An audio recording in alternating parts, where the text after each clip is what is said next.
A-t-on raison de parler d'antisémitisme? Je ne parle pas du phénomène, bien sûr, mais du choix du terme.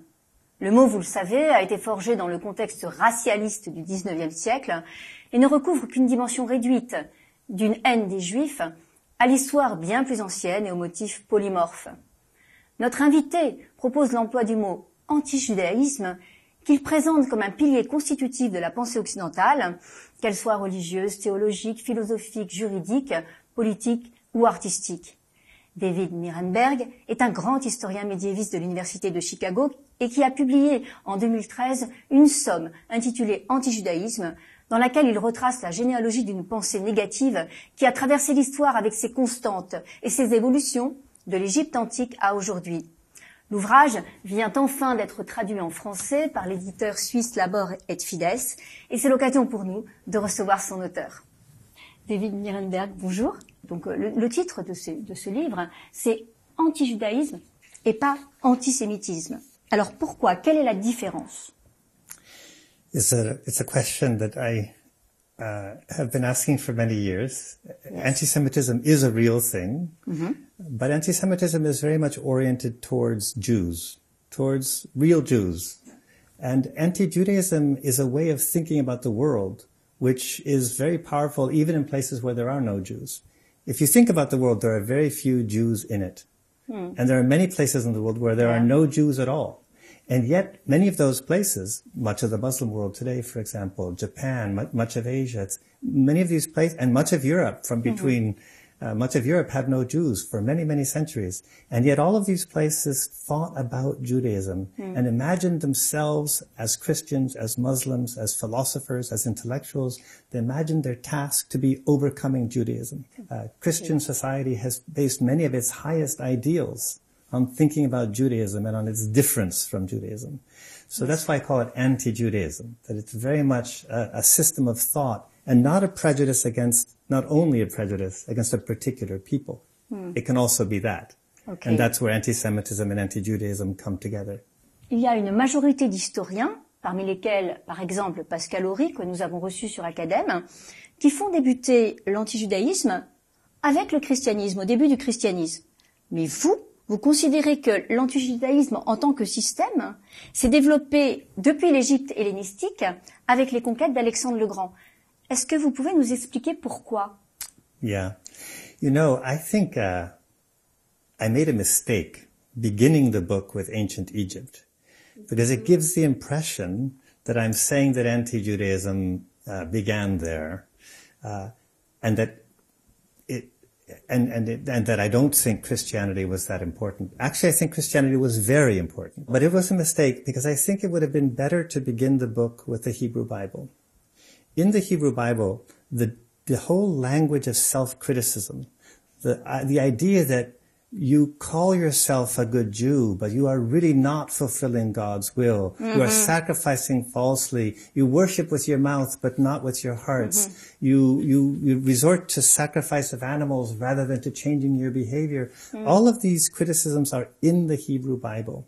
And those are the criticisms that anti-Judaism will then turn into a system of critical thought with which to make sense of the world. And I think this emerged in Egypt, that parhesia, speaking truth to power.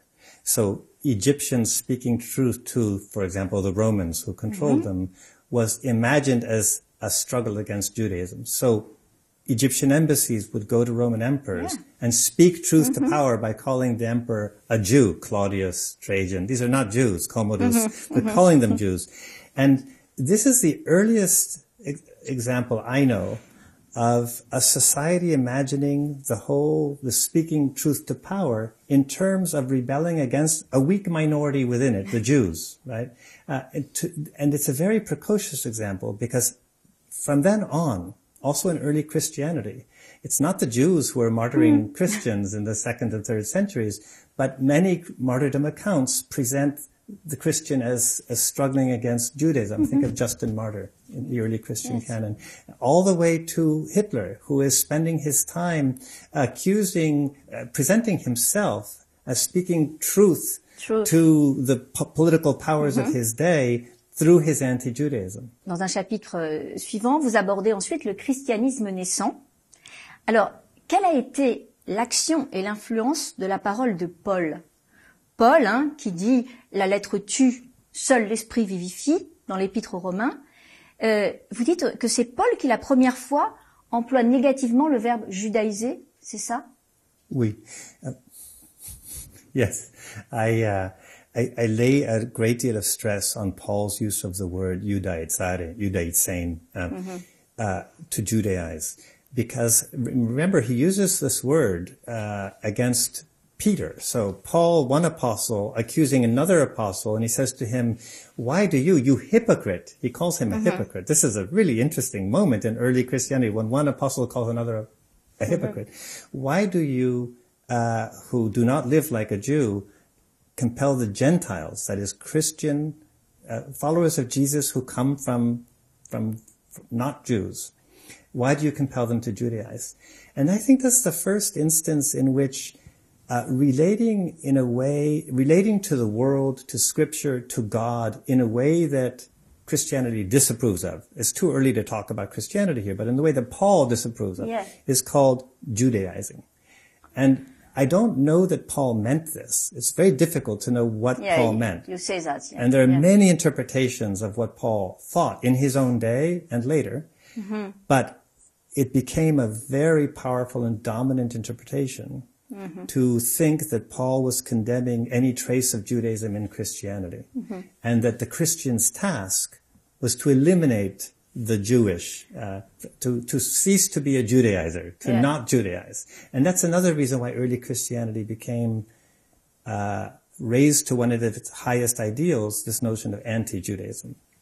Avec les pères de l'Église, ça va s'amplifier, ça va prendre de plus en plus d'importance, et vous dites, et vous le prouvez avec des documents, que les pères de l'Église se traitent de juifs quand ils ont des controverses.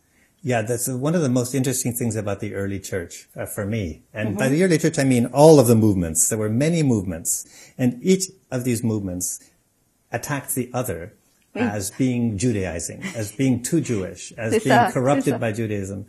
By the way, the same thing happens in early Islam, that many early Muslim, and it goes on, many Muslim groups critique the other groups. So the Sunni critique the Shia as Jews. And this is a very dominant aspect of Christianity and Islam, that the accusation of Judaism is an engine for sectarian formation, for the creation of sects. Dans votre chapitre sur l'islam, vous montrez que le Coran lui-même est en grande partie structuré comme une polémique contre les Juifs. It's very true that in the Quran there is a constant return to the question of the Jews, of their disobedience, and of, in some ways, why their claims to prophecy are not right, are not valid, and should not be honored.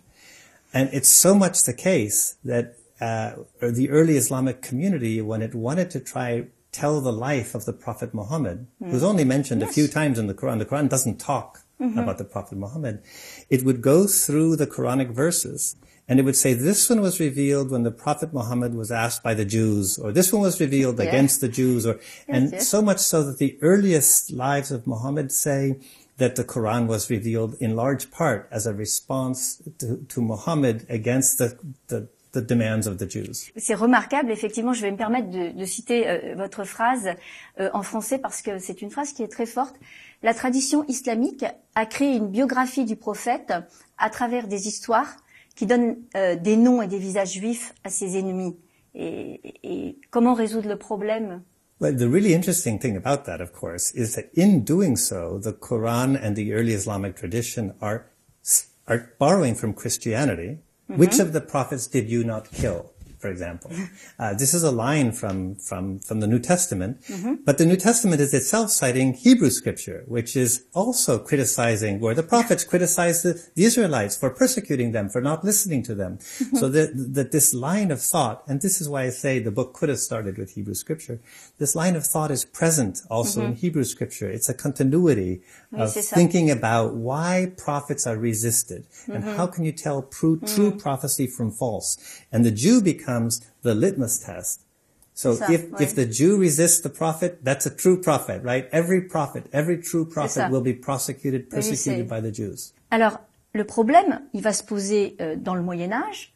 Vous dites que les Juifs herméneutiques, c'est-à-dire les Juifs en tant que concept, les Juifs sur lesquels on va raisonner pour expliquer les textes, donc ceux qu'on prend pour interpréter les textes sacrés, donc ces Juifs herméneutiques, qui n'existent pas, ont eu un impact sur l'existence des Juifs réels. Et vous montrez que le Moyen-Âge occidental a créé un statut juridique pour les Juifs analogue au statut qu'ils ont dans l'interprétation des Écritures, c'est-à-dire, et c'est terrible, pure chair vivante, sans lien avec l'esprit.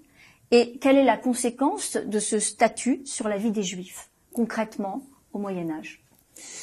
So, the question you're asking is really deep because it goes both ways. The consequences of this hermeneutic use of the Jew for Christian interpretation. So, in one hand, early Christian interpretation is always having to show why their claim is correct and that of the Jews is wrong. And you might say that that's an overcoming of Judaism. You could say, get rid of the Jews. But precisely because early Christianity keeps the Hebrew Bible, it needs to then find ways to argue for the truth of its interpretation. And St. Augustine is one of the church fathers who argues that keeping the Jews alive in Christian society, but keeping them in a repressed position. Augustin. Keeping them in a repressed, debased position provides a kind of living monument to the truth of Christianity. Because seeing these ancient Jews in this debased position proves that the Christian interpretation of the Hebrew Bible was right. Okay, so that's a hermeneutic argument. The Jew serves as proof of an interpretation, but it's also a passport for the Jews into the future of Christianity, meaning don't kill them, says Augustine, right? Keep them in a debased position. Ne les tuez pas, mais gardez-les dans cette position d'anciens témoignages, des témoignages anciens, mais mettez-les du côté de la chair, donc du côté de l'usure, du côté de l'argent, et donc ça a des conséquences sur la société au Moyen-Âge et sur la façon dont se comportent les rois, les souverains. Yeah, it's very hard to tell when the Jews really become important in economic life, say, for the kings, but what's clear is that as royal power starts to emerge in the Middle Ages, because remember, after Charlemagne, there's a collapse of centralized power. But in many parts of Europe, you start to see, and particularly here in Paris, the Capetians are great impresarios of this. You start to see the claim of royal claims by people who want to be kings, that they control the Jews, that the Jews are their slaves. And this is, again, Paul used the word slavery to describe the Jews after Jesus. And so Augustine also developed that. And here you see kings picking it up and turning it into an argument for why they have exclusive control, monopolistic control over the Jews. And then they can use them, because they control them, to do things that they don't allow others to do, like collect taxes or mint money. Be the people who actually make the money or lend money at interest. Yes. The consequences are enormous because royal power, royal taxation, royal fiscality, all of money lending, all come to be associated with Judaism because the Jews played this role for this relatively short time, 100 years, 200 years, in some places 300 years, so that you can then go for hundreds of years without any Jews in the society and have the whole sphere of economics be associated with Judaism. Oui. Et avant qu'on ait chassé les Juifs, d'ailleurs, vous dites que les Juifs sont la métonymie, la synecdoque, la métonymie du trésor royal. Et donc, en fait, les chrétiens vont marquer la limite du pouvoir du roi en ayant une action contre les Juifs. That's right. It's a very difficult thing to directly say to the king, we rebel against you. C'est ça. But it's a much easier thing to say to the king, we are rebelling against your illegitimate agents, the Jews, who should never be given power over any Christian, and we therefore attack them. We're not attacking you. Alors, ce qui est frappant ensuite, c'est que même à la fin du Moyen-Âge, quand l'Europe a chassé et massacré ces Juifs, le judaïsme, que vous placez volontairement entre guillemets, puisqu'il n'y a plus de juifs, devient une manière d'être, une catégorie négative de la pensée. Yeah, long before the expulsion of the Jews, I would say that Jews are always living not only under anti-Semitism, not only under the hatred of specifically oriented towards Jews, but also under anti-Judaism in medieval Europe. C'est ça.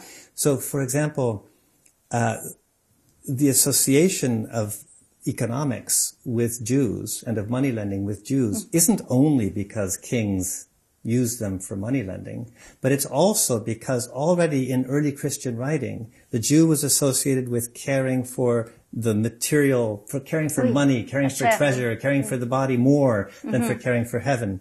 And so, and princes were already associated in the New Testament with Satan and with Judaism. So there is this, it's overdetermined, we might say, that the ways in which Jews are used in a given moment already take place within this field of force of ideas about Judaism. And this is what creates the historical formation of ideas like that economics is Jewish, that money is Jewish. Et d'ailleurs, vous faites ensuite, dans un chapitre très intéressant, une analyse du Marchand de Venise de Shakespeare. En fait, quand elle est écrite, il n'y a plus de juifs en Angleterre. Alors, que représente le juif dans la pièce? Shakespeare's Merchant of Venice is a work that is really trying to help its moment, its age, its the citizens of England in this moment think through enormous changes in their society. For example, money lending became legal just before Shakespeare wrote that play, a few years before. Shakespeare's father went to jail several times for lending money at interest because it was illegal and it was associated with Judaism, even though there had not been Jews in England for 300 years. So all of a sudden, lending money is legal for a Christian. How do you think about that? How do you think about this new economy that's taking shape? What's the difference between a merchant and a Jew? How much of myself can I sell to someone? Can I sell my body, my life? Slavery, all of these questions are emerging. And Shakespeare wants to think through them. And the reason he creates a Jewish character to think through them, even though there are no Jews in England, is because anti-Judaism is such a rich and powerful system of thought in his society. So by creating Shylock, he can stage all of these problems about how a Christian should behave towards the material world, how a Christian should love. What's the difference between a Christian and a Jew? That question is posed over and over again as a way of helping his age think through its biggest problems. That's why I really think anti-Judaism is the relevant category for thinking about these things. Et ce qui est frappant et ce qui vraiment confirme votre fil conducteur d'antijudaïsme, c'est que cet antijudaïsme comme mode de réflexion et de pensée, vous montrez qu'on le retrouve dans la Réforme avec Luther, chez Spinoza et dans la philosophie des Lumières, alors que les Lumières combattent le christianisme. Mais par quel miracle? Comment? So that's and maybe it is a miracle indeed. When you think of something like Kant's religion within the bounds of mere reason alone. So this is an Enlightenment work that's very much about what a pure religion pure Christianity should look like. A religion without superstition, it's also a polemic against Judaism, right? And what he's essentially saying is, all of you who think that the Bible is literally history, all of you who think all of these things I'm trying to overcome, you are thinking like the Jews. You are in the grips of this Jewish infection. And this is very common in the Enlightenment. The Baron d'Holbach. Bien sûr, Holbach, c'est terrible. Yeah, les paroles sont terribles, elles sont dans votre livre. Vous isolez des textes qui sont effrayants. Voltaire, bien sûr. So, why these figures, Voltaire, écraser l'enfant, why someone like Voltaire who wants to break prejudice, wants to break superstition, adopts all of anti-Judaism in order to make his claims powerful? That's an interesting question. And the answer to it has, I think, to do with anti-Judaism as a powerful vehicle of critical thought. Meaning, when people understand themselves as interpreting the world and cutting through all the falsity of the world to get to the truth, they often understand themselves as overcoming Judaism. Because the Jews were those who misinterpreted the world and see only the material world in front of them. And Christian, remember, as Jesus says, store not your treasure on earth, but store your treasure in heaven. So the Christian the Christian has a transcendent view. The Christian sees with the eyes of the Spirit. The Jew sees only what's in front of them. So I think the Enlightenment and many other critical thinkers imagine criticism as an overcoming of Judaism. C'est ça, vous le montrez bien dans la philosophie critique allemande.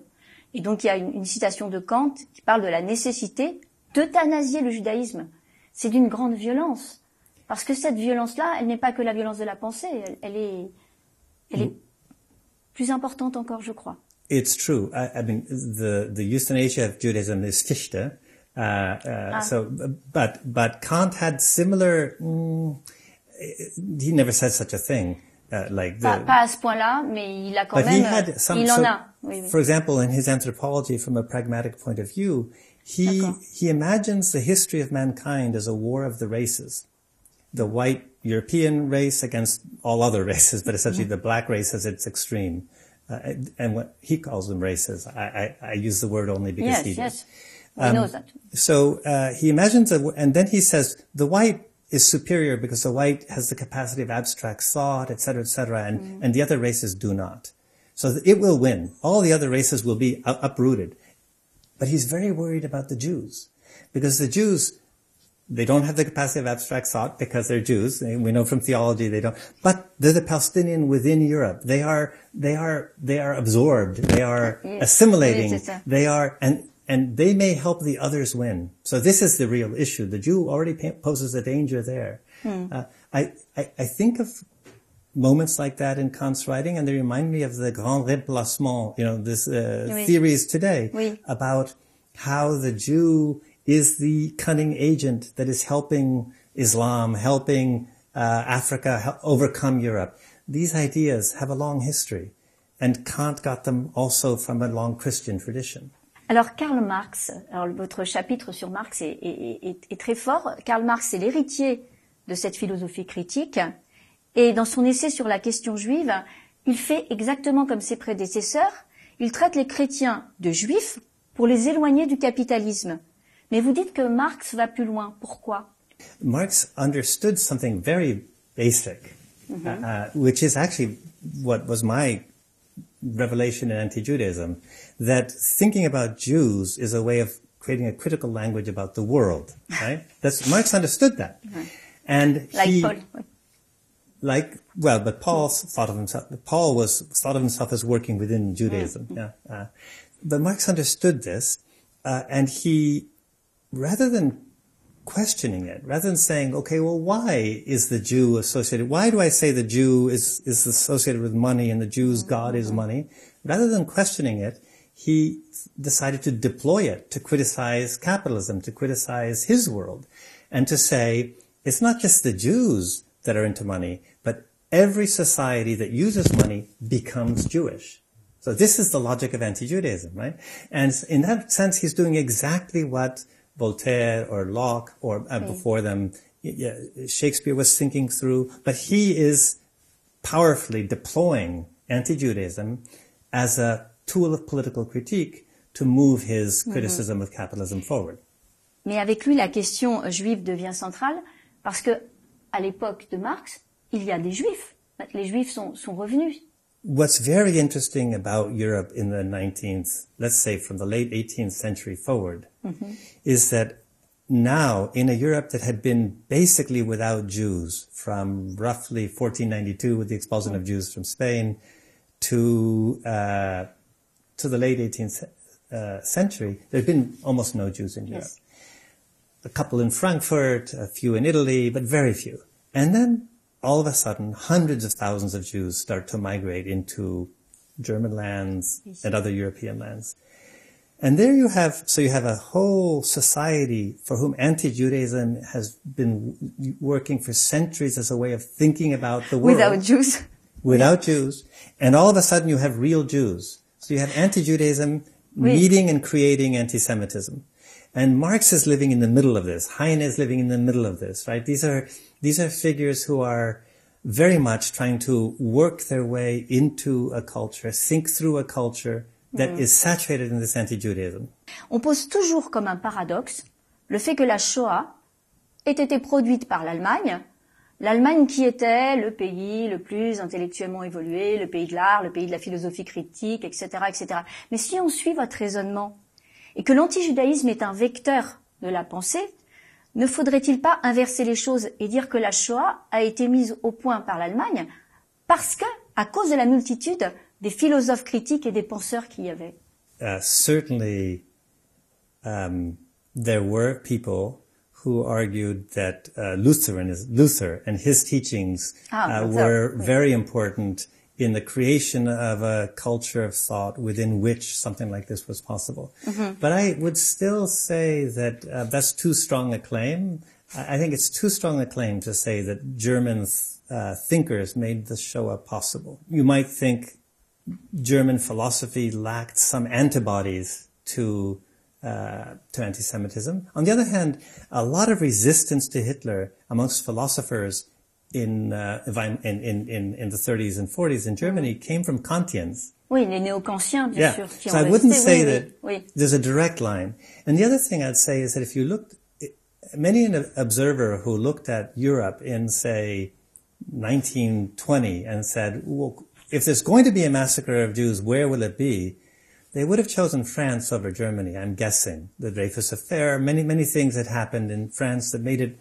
And the last thing I'd say is that the Shoah was possible not only because Germany, because Hitler and Goebbels and others championed the rhetoric of anti-Judaism, turned that system of thought into a very powerful weapon, but also because across much of Europe, the discourse of anti-Judaism resonated. That it made the French and the Belgians and others, and many peoples all over the Romanian, many peoples all over Europe, willing to believe that the greatest threat to their own happiness and well-being in the world was the Jews, willing to be complicit in the eradication of that threat. So I think Germany, of course, there's a very specific blame, and it would be very interesting to think about their traditions of thought. But all of Europe. Je voulais juste faire une petite parenthèse parce que moi, je n'avais pas lu directement Luther, mais vous citez des textes de Luther. Donc, à un moment donné, il parle de la merde des rabbins. Et vous dites que Luther inspire des sites néo-nazis actuellement, encore. It's true that some of Luther, there were many Luthers, and some, he had his early efforts to reach out to Jewish communities, but by and large, Judaism for Luther was was anti-Judaism, right? And he said very interesting, very powerful things, including that the Jews are the shit, on the street that stains our shoes, etc., and that we have to get rid of them. And it's true that for not only Hitler, but many neo-Nazi sites today do cite him. But again, what an age does with the past, we bear the blame for that, not necessarily the past. Alors, quand même, dans votre introduction, vous mettez en parallèle deux paroles à 1900 ans d'écart. D'un côté, une parole de Jésus, issue des évangiles. « Je te remercie, Père, je te loue, Père, d'avoir caché cela aux sages et aux intelligents et de l'avoir révélé aux tout-petits. » Et vous mettez ça en parallèle avec de l'autre un extrait du discours prononcé par Goebbels, fraîchement nommé ministre de la propagande nazie, au moment de l'autodafé des livres de 1933. Voilà ce que dit Goebbels. « L'époque de l'intellectualisme juif est désormais révolue. » Et vous vous dites... Il doit bien y avoir un rapport causal, un rapport entre ces deux textes. Est-ce que vous n'y allez pas un peu fort? Maybe. So it's not a direct line. I think I say there's no direct line, but there is a relationship. And we need a history that can help us understand this. So why does intellectualism come to be associated with Judaism, which it already in the Middle Ages, to be clever, to be intellectual, learned, etc., is sometimes critiqued as being Pharisaic, as being false wisdom, even in The Merchant of Venice. Right? So this is a very common view so what Goebbels is saying, intellectuals, this false intellectualism that pretends to criticize the world, by which he meant everybody that wasn't a Nazi, all of them are Jewish because they like the Pharisees, they pretend to be wise and tell truths, but actually they're not giving us the transcendent truth. That's a very powerful idea that the Gospels did nourish suspicion of those who appear wise. And I think this is a little bit what, again, Nietzsche was very concerned with in writing about ressentiment and other things. But we see it still today. I think in the US, I saw several cartoons, images of the alt-right quoting Goebbels, saying the age of the age of the Jews is over, right? The age of the Jews is over. And this idea that culture, sophisticated culture, the people who are in charge are actually false and Judaizer, really representatives of Judaism, Jewish intellectual. I think it's still strong. So I don't want to say it's a direct line, but we have to be able to see what the relationship is between these texts from the New Testament and from the Hebrew Bible and from the Quran that are a reservoir of our ideals and the present. Let me give you one last example. When Robert Bowers, who went into the Tree of Life synagogue in 2018 and killed 11 people and injured many others, the last thing he posted on social media before going into the synagogue was a quote, a citation from the Gospel of John, chapter 8, verse 14, you are all children of Satan. You Jews are children of Satan. You do his, you've always wanted to do his will. So that idea, we know from the earliest commentaries on the Gospel of John, from like 160 years after the birth of Jesus, was already present in the early Christian tradition, that the Jews are the children of Satan, and the seed of Satan. Now, what's the relationship between that verse in John and Robert Bowers' interpretation of what he's acting? It's the Great Replacement theory. His view of immigration in the U.S. today. It's not direct, but it exists. There is a resonance. There is an interconnection. And the point of anti-Judaism as a system of thought is that it helps us understand what those connections are. Ça fait comprendre, ça soulage en tout cas. That's the goal. On va dire la chose. Et qu'est-ce que vous répondez aux universitaires qui vous font le reproche d'une surinterprétation déterministe? Well, I'm sure that there are probably many people who would say that. I would say that every reading of history, especially every large reading of history, non-technical, not purely technical reading of history, is animated by a sense of the problems that the world confronts and where the greater danger lies. Every historian has to be a little bit of a prophet to decide what is worrying them about the world and what history would be most helpful to the world in this moment. So history can be very powerful in helping us remedy injustice, perceive injustice, make ourselves a better society. And I wrote a history that is quite, I won't call it extreme, it's quite focused on one aspect of all of history. The tendency of the past to think through its problems through Judaism. Because I think we are once again in a moment where perhaps we are overly inclined to accept interpretations of the world that present the improvement of the world in terms of the overcoming of Judaism or of Israel or of some aspect of...